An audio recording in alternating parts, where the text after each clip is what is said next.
মদিনার ঘরে ঘরে যখন ঈদের খুশি, তখন হযরত ওমর রাদিয়াল্লাহু তাআলা আনহুর ঘরে দেখা গেল বিষণ্ণতা। তার ঘরে না ছিল বাড়তি কোনো উৎসব আয়োজন, না ছিল নতুন জামা তৈরির হিড়িক। অথচ ওমর রাদিয়াল্লাহু তাআলা আনহু তখন মুসলিম জাহানের খলিফা, অর্ধ দুনিয়ার শাসক তিনি। তা সত্ত্বেও নিজের কিংবা পরিবারের জন্য একটি নতুন জামা তৈরির আর্থিক সঙ্গতি তার ছিল না। এই যখন অবস্থা, তখন খলিফা ওমর রাদিয়াল্লাহু তাআলা আনহুর স্ত্রী উম্মে কুলসুম রাদিয়াল্লাহু তাআলা আনহা তাকে বললেন, আমাদের জন্য নতুন কাপড় না হলেও চলবে, কিন্তু ছোট্ট বাচ্চাটি নতুন কাপড়ের জন্য কান্না করছে, অন্তত তার জন্য একটি নতুন জামার ব্যবস্থা করুন। খলিফা নিজের অসহায়ত্ব প্রকাশ করে বললেন, তুমি জানো আমার নতুন কাপড় কেনার সামর্থ্য নেই, বাইতুল মাল থেকে যতটুকু ভাতা নেই তা দিয়ে কোনো রকম সংসার চলে। উম্মে কুলসুম রাদিয়াল্লাহু তাআলা আনহা তখন খলিফাকে পরের মাসের বেতন থেকে কিছু টাকা অগ্রিম নিয়ে বাচ্চাটিকে নতুন জামা কিনে দেওয়ার অনুরোধ করলেন।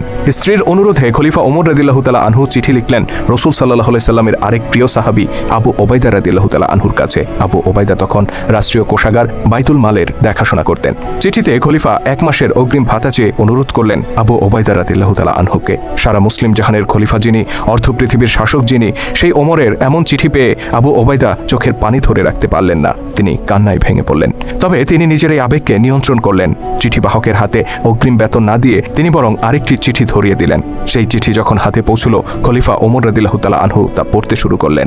আমিরুল মুমিনিন, অগ্রিম বেতন বরাদ্দের জন্য 2টি বিষয়ে আপনাকে ফয়সালা দিতে হবে। প্রথমত, আগামী মাস পর্যন্ত আপনি বেঁচে থাকবেন কিনা। দ্বিতীয়ত, বেঁচে থাকলেও আপনি খলিফার দায়িত্বে বহাল থাকবেন কিনা। হযরত আবু ওবাইদা রাদিয়াল্লাহু তাআলা আনহুর এই চিঠি পাঠ করে হযরত ওমর রাদিয়াল্লাহু তাআলা আনহু অঝরে কাঁদতে শুরু করলেন। তিনি উপলব্ধি করলেন তিনি একা নন, বরং এই উম্মাহকে ন্যায়ের শাসন উপহার দেওয়ার জন্য আবু ওবাইদার মতো বহু বিশ্বস্ত সাহাবী আজও বেঁচে আছেন।